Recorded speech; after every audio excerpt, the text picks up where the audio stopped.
Binuhay ng mga taxi driver ang hiling nilang 20 pesos na dagdag sa flag down rate. May unang balita live si Bea Pinla. Bea. Ivan, dahil sa sunod-sunod na pagtaas ng presyo ng produktong petrolyo, muling humihirit ang ilang taxi driver. Sana mapagbigyan ng itaas ang kanilang flag down rate. Kasisimula pa lang ng araw pero para kay Geraldine, oras na para umuwi matapos ang magdamagang pamamasada ng taxi mula kahapon. Kahit anong sipag niyang mamasada, kulang na kulang pa rin daw ang kinikita niya araw-araw dahil sa mahal na gasolina.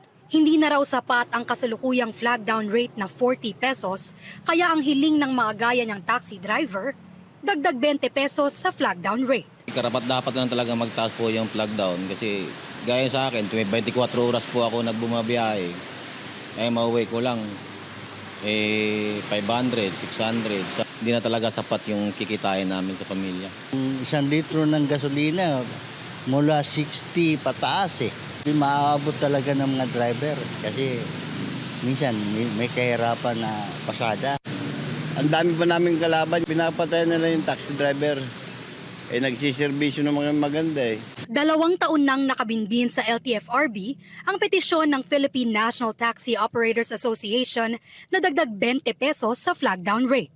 Inaalala rin naman daw ni Mang Renato na baka mabigatan sa 60 pesos na flag down rate ang mga pasahero. Masyado na mataas yun, ma'am, kasi alam mo tayo, pangmasa tayo eh.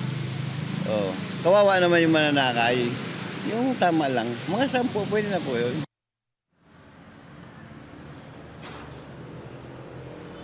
Ivan, sa ngayon, dahil wala pa raw desisyon ng LTFRB sa kanilang petisyon, tiis-tiis na nga lang daw muna.